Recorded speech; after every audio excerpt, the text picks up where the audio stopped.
오늘 말씀은 사도행전 4장입니다. 담대히 전해지는 복음이라는 주제로 말씀을 전하겠습니다. 사람이 그렇게 변할 수 있을까?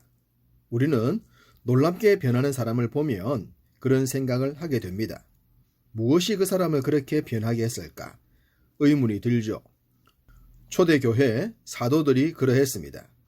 그들은 13절 말씀처럼 본래 학문 없는 범인에 불과했는데 어떤 학자들보다도 탁월한 설교를 하게 되었습니다. 남자답지 못하고 소심하기 짝이 없었던 자들 같았는데 공회 앞에서 당당하게 자신들의 뜻을 밝힙니다. 성령님의 임재하심을 경험한 뒤의 말입니다. 물론 그 전에 주님을 통해 열심히 제자훈련을 받았습니다. 그랬던 모든 과정이 성령의 임재하심을 통해 확실한 열매로 나타난 것이죠. 믿음의 길을 걷는 자들은 누구라도 이렇게 될 줄 믿습니다.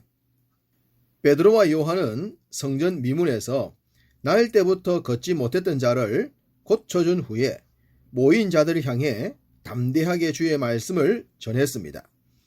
그러자 사도들을 탐탁찮게 여겼던 자들이 모여듭니다.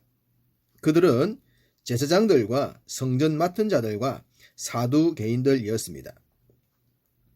당시 이스라엘 사회에서 종교적으로 기득권을 쥐고 있었던 자들입니다. 그들 중에서 사두개인들은 아주 부유한 집단이었습니다. 그들은 철저한 현실주의자들이었죠. 영적인 것들과 내세조차도 믿지 않을 정도로 말입니다. 지금도 많은 재물을 가진 자들은 이 땅이 영원하기를 원할 것입니다. 죽지만 않는다면 이 땅이 천국이라고 생각하겠죠. 그런 자들의 눈엔 영성과 진리와 생명을 얘기하는 사도들이 싫었을 것이고 눈에 가시와 같았을 것입니다. 그래서 이들이 아무 죄도 없는 사도들을 자신들의 권력을 남용하여 체포해 버립니다. 주님도 불법적으로 죽였던 자들이니 이런 일들은 식은 죽 먹기였을 것입니다. 이들이 사도들을 구금하고 있을 때 성경은 그런 와중에 성도들의 숫자가 확장되었다고 합니다. 4절 남자의 수가 약 5천이나 되었다고 말입니다. 2장 41절에 신도의 수가 3천이 더했다고 했는데 놀라운 속도로 늘고 있습니다. 이것은 어쩌면 지극히 당연한 현상입니다. 당시 지도자들은 백성들의 답답함을 풀어주지 못했습니다. 권력에 심취해 있었고 로마의 빌부터 살았으며 현실주의자들로 물질에 매여 있었기 때문입니다. 이들은 백성들의 필요를 채워주지 못했으며 가난하고 약한 자들을 배려하기는커녕 죄인으로 단죄했습니다. 그런데 사도들은 달랐습니다. 약자들의 필요성을 채워줬고 답답함을 풀어줬기 때문입니다. 그러니 당연히 숫자가 늘 수밖에 없었겠죠. 구금되어 하루가 지나자 기득권을 누리고 있었던 더 많은 자들이 모여듭니다.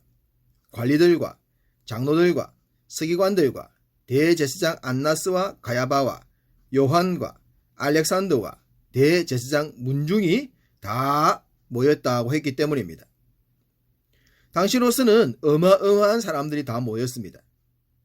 이들은 이스라엘 사회 전체를 주물락 했던 자들입니다. 이들의 눈에 조금이라도 어긋나면 사회적 매장을 당하는 것은 당연했습니다. 요즘 우리 사회의 어떤 자들은 신상털기를 통해 한 사람을 매장하는 것이 어렵지 않아 보입니다. 지금보다 훨씬 좁았던 당시 사회 환경상 이들의 권력은 하늘을 찔렀습니다. 그런 자들이 모여서 사도들을 자신들 앞에 세웠습니다. 그리고 묻습니다. 무슨 권세와 누구의 이름으로 이 일을 행하느냐? 라고 말입니다. 사실 보통 사람 같으면 이런 분위기에서는 주눅이 들어서 얼어붙어 버렸을 것입니다. 그런데 사도들은 오히려 이것을 기회로 삼습니다. 그들의 질문이 끝나자마자 부활의 주님을 전했습니다. 11절 이 예수는 너희 건축자들의 버린 돌로서 집 모퉁이의 머릿돌이 되었느니라. 그들이 잘 알고 있었던 구약의 말씀을 인용하여 예수님을 전한 것입니다. 그러면서 정말로 중요한 메시지를 전합니다. 12절 다른 이로서는 구원을 받을 수 없나니 천하 사람 중에 구원을 받을 만한 다른 이름을 우리에게 주신 일이 없음이라 하였더라. 할렐루야. 이 말씀을 한번 따라해 주시기 바랍니다.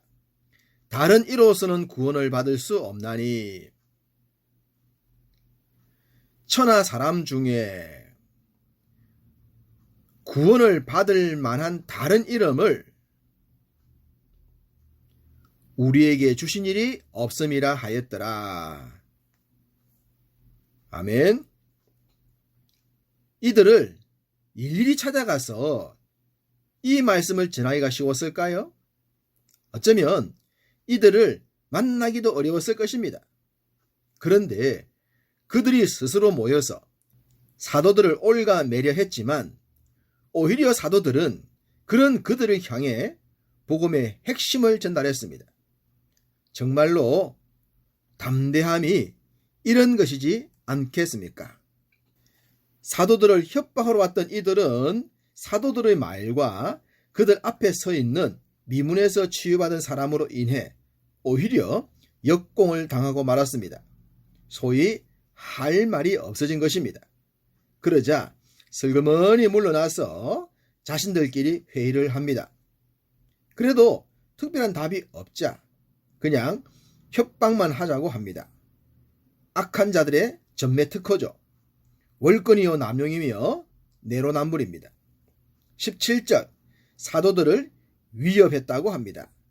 18절 그들을 불러 경고하여 도무지 예수의 이름으로 말하지도 말고 가르치지도 말라고도 했습니다. 그들은 생각했을 것입니다. 자신들이 위협하면 먹힐 것이라고 말입니다. 자신들의 권력 앞에 지금까지 주눅들지 않은 자들이 없었기 때문입니다. 그래서 크게 눈알을 부리키면서 협박하고 위협했을 것입니다.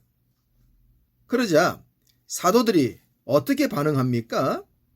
19절과 20절 베드로와 요한이 대답하여 이르되 하나님 앞에서 너희의 말을 듣는 것이 하나님의 말씀 듣는 것보다 옳은가 판단하라.